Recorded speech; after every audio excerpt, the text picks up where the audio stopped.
आज हम बात करेंगे अलीसा बुस्तामांते के बारे में, जिसने अपनी 9 साल की हमसाई को महज ज़हनी तस्कीन के लिए कत्ल किया। वैसे तो अलीसा बाग़ियाना तबीयत की मालिक थी, मगर बहुत हद तक एक आम 15 साल की लड़की की तरह थी। मगर ऑनलाइन वो खुद को बहुत ही खौफनाक तबीयत का जाहिर करती और बदकिस्मती से असल ज़िंदगी में भी वो ऐसी ही थी। इसके दोस्तों का कहना था कि वो हमेशा सबसे बहुत ही मोहब्बत से पेश आती और सब उसे बहुत ही पसंद करते थे। वो बहुत अच्छी इंसान थी। Welcome to cabalistic knowledge.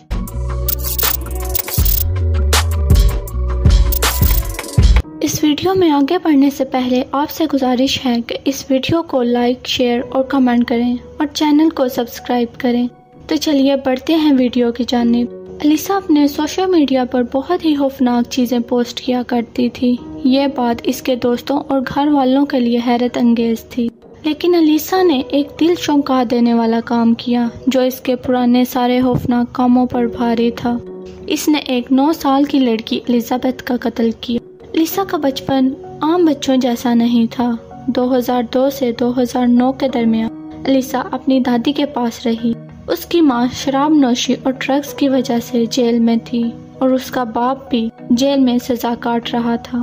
Alyssa के ग्रैंड पेरेंट्स ने कैलिफोर्निया में रहते हुए अलीसा और इसके 3 बहन भाइयों को कस्टडी में ले लिया, ताकि वो बच्चों को नई जिंदगी दे सकें और बच्चों को एक गांव जैसे इलाके की तरफ ले आए। माँ बाप की तरफ से मिलने वाले सदमों के बावजूद अलीसा क्लास में A और B ग्रेड लेती थी। अलीसा दिखने में आम बच्चों की तरह थी और उसके ग्रैंड पेरेंट्स ने उसे हर आसाइश देने की कोशिश की जो उसके माँ बाप ना दे सके थे।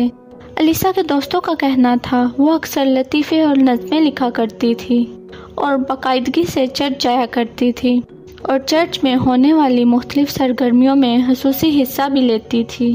लेकिन 2007 में अलीसा ने खुद की जान लेने की कोशिश की।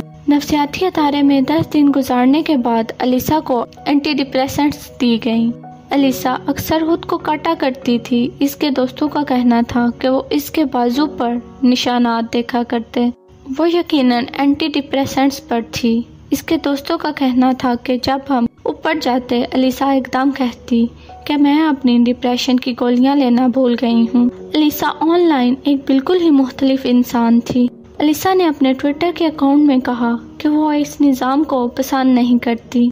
इसकी एक पोस्ट में लिखा था कि बुरे फैसले अच्छी कहानियों की तरफ ले जाते हैं। उसने यूट्यूब और माई स्पेस पर अपने मुश्किलों के बारे में लिखते हुए कहा, लोगों का कत्ल करना और काटना मुझे बहुत पसंद है। इसने यूट्यूब पर एक वीडियो भी डाली जिसमें इसने अपने 2 भाइयों को बिजली की तारों से लिपटी हुई बाड़ को पकड़ने का कहा। अब हम बात करते हैं कि किस तरह अलीसा ने एलिजाबेथ ऑल्टन का कत्ल किया। अलीसा के घर से 4 घर छोड़कर एलिजाबेथ का घर था। वो अक्सर अलीसा और इसके बाकी बहन भाइयों से खेलने आया करती थी। जिस रात एलिजाबेथ का कत्ल हुआ, इसकी माँ का कहना था कि उस शाम एलिजाबेथ ने अलीसा के घर जाने के लिए इसकी मिन्नतें की। आखिरी बार 5 बजे इसकी माँ ने इसे देखा। जब 6 बजे एलिजाबेथ घर नहीं आई, तब इसकी माँ को लगा कि कुछ गलत है। एलिजाबेथ की गुमशुदगी के दूसरे दिन ही FBI के एजेंट्स अलीसा से सवाल किए। इसके कमरे की तलाशी भी ली गई, जहां इन्हें बहुत ही अजीब मंजर देखने को मिला। दीवारों पर एक तस्वीर बनी हुई थी जिस पर एलिजाबेथ का नाम लिखा हुआ था। इन्हें इसके कमरे से एक डायरी भी मिली जिस पर अलीसा अपनी रोज़मर्रा की चीज़ें लिखा करती थी। इसने अपनी डायरी के आखिरी सफ़े पर लिखी बातों को पेन से छुपाने की कोशिश की, मगर FBI ने ब्लू लाइट के ज़रिए इसे पढ़ लिया।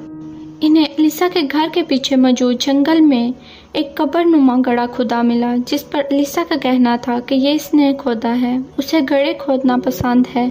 वो इसलिए ये गड्ढे खोदती है ताकि वो इसमें मुर्दा जानवरों को दफना सके।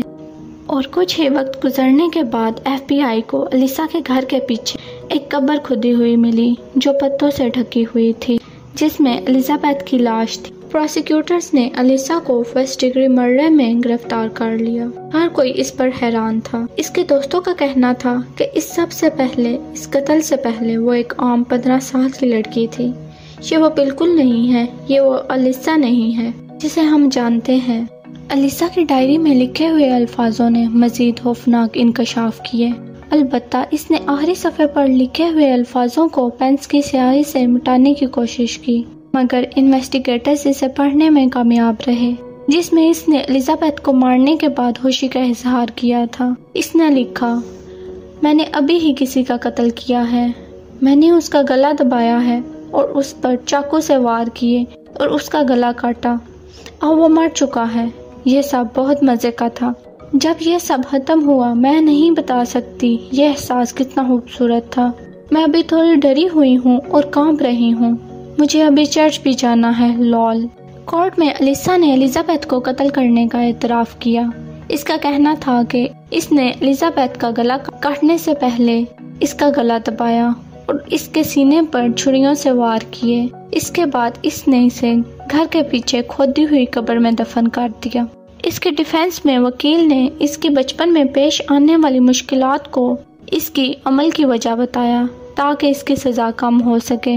इसके फर्स्ट डिग्री कत्ल के मुकदमे के 2012 में कत्ल के 2 साल बाद ही एलिसा पर सेकंड डिग्री मर्डर का मुकदमा किया गया ताकि वो सजाए मौत से बच सके और शायद आने वाले 30 साल में इसे रिहाई भी मिल जाएगी।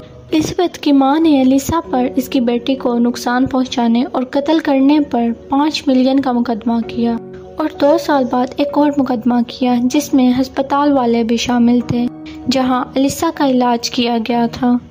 इसे लगता था कि एलिसा ने इनकी निगहदाश्त में एलिजाबेथ का कत्ल किया है। इसका कहना था कि इन्हें एलिसा के पुरतशद्दुद रवैयों पर नज़र रखनी चाहिए थी। जज के मुताबिक एलिसा को एलिजाबेथ की मां को 5 मिलियन देना है बमासूद हर साल जब तक के कर्ज की रकम अदा नहीं हो जाती। अदालत का जो भी फैसला हो, लेकिन असल बात यह है कि एक गैर जिम्मेदार और पुरतशद्दुद लड़की की वजह से एक बच्ची ने अपनी जान गंवा दी। अगर आपको यह वीडियो अच्छी लगी है तो इस वीडियो पर लाइक और कमेंट करें और चैनल को सब्सक्राइब करें। शुक्रिया।